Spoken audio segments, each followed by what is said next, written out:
Pemirsa Susut Pangan Channel, kali ini kita hadir dalam forum yang kita berbagi, sharing, pengetahuan dari kami Center of System yang selama ini telah bekerja sama dengan FAO untuk mengkaji kaitan dengan susut pasca panen.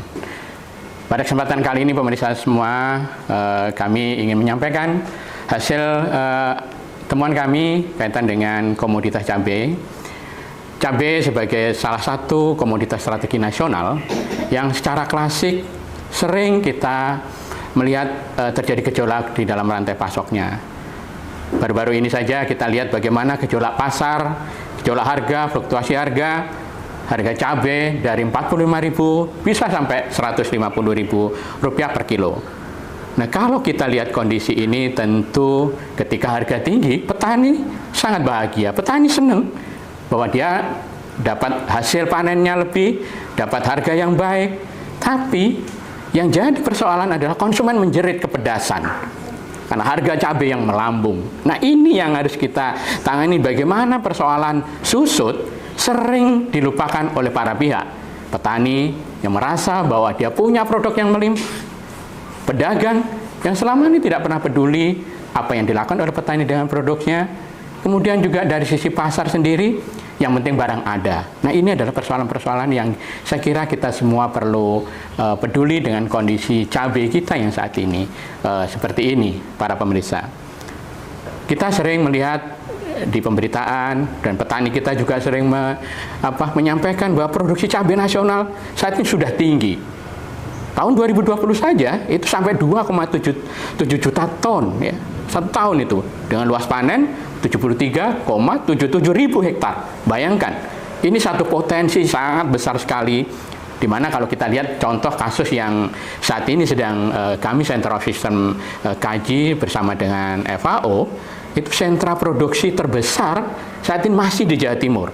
Ya, itu mencapai pangsa 28,28% dari produksi nasional.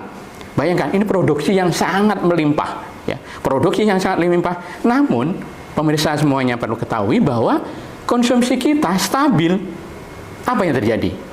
Akibatnya terjadi di situ adalah oversupply, tidak terserap pasar. Pada saat tidak terserap pasar, maka kondisi cabai ini bisa mengalami kerusakan. Bayangkan kalau sekarang dari petani langsung dibawa ke pasar, ternyata kemampuan serap pasar itu sangat terbatas, maka yang terjadi apa? Cabai yang sudah dibawa dari lahan, dari sawah, dari petani-petani itu sampai kepada pasar, dia akan rusak. Ini persoalan yang sekarang kita hadapi. Nah, kalau kita lihat kondisi yang sedang kami kaji saat ini bersama FAO, para pemirsa, susut yang terjadi selama pengangkutan dan distribusi itu bisa mencapai 3%. Nah, kemudian susut pada saat petani, pengumpul, pedagang lakukan treatment di situ, mulai dari sortasi, pengepasan, itu ya relatif kecil, 2,5%. Nah, artinya apa?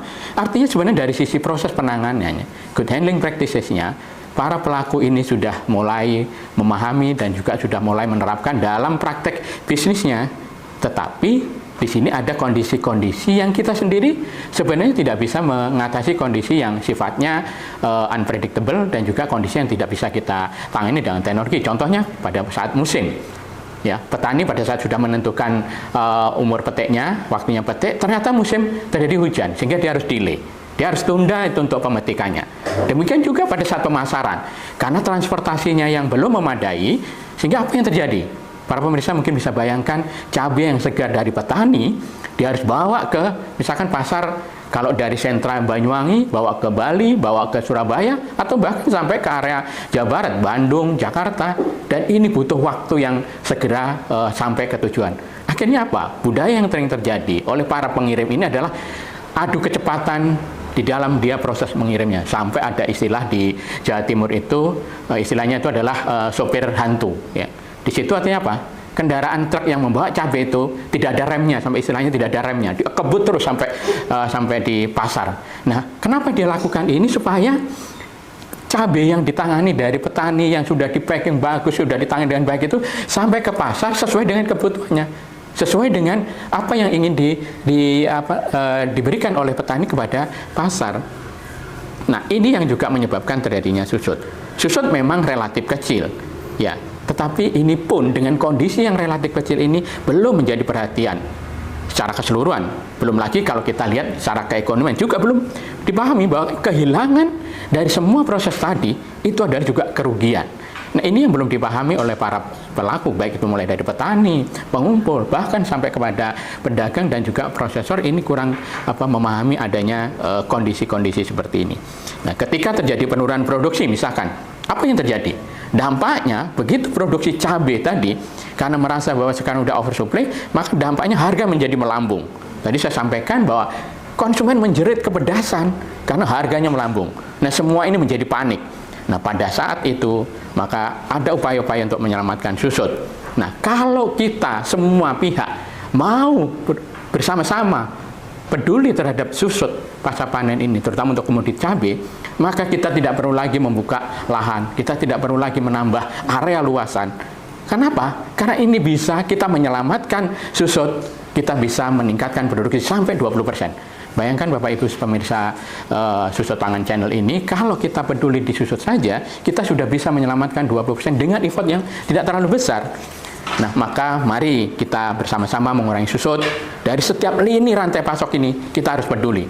Pada masing-masing pelaku, baik mulai dari petani, apa yang harus dilakukan di sana, pedagang, pengumpul, kemudian distributornya sendiri, ini juga harus bahu-membahu sesuai dengan porsinya. Dan kalau kita lihat dari kajian Center of System, kita melihat disitulah ada critical loss point, di mana titik kritisnya yang harus kita segera intervensi. Dengan apa? Tentu intervensi yang bisa secara keekonomian itu bisa diterapkan oleh para pihak pelaku usaha untuk bisnis cabai seperti ini. Para pemirsa semuanya, untuk produk yang berlimpah kadang kita senang, tapi bagaimana kita mengatasi kondisi agar tidak jenuh di pasaran?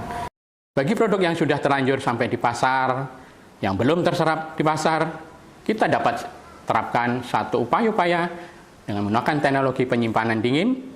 Sedangkan untuk produk-produk yang berlimpah, kita bisa lakukan pencegahan supaya tidak jenuh di pasar. Kita bisa terapkan pengolahan untuk produk-produk yang bernilai tambah, seperti ini, ada sambal cabai cumi, ada juga bentuk yang kering, bubuk cabai, ataupun juga minyak cabai yang bisa siap langsung digunakan. Yang perlu kita ingat di sini, para pemirsa Susut Pangan Channel, kita mengkonsumsi cabai tidak harus segar, tapi kita siap tersedia setiap saat dengan produk-produk yang sehat, yang aman, dan ekonomis sepanjang masa. Nah, ini bagaimana caranya? Kita kurangi susut, kita olah menjadi produk yang bernilai tambah, dan saya kira ini bisa mensejahterakan petani kita, petani cabai kita, yang selalu dirundung oleh gejolak harga di pasar, maupun juga gejolak harga di level pada seluruh lini pasca panen. Saya kira itu yang bisa kami sampaikan pemirsa Susut Pangan Channel bersama Center of System dan FAO. Terima kasih.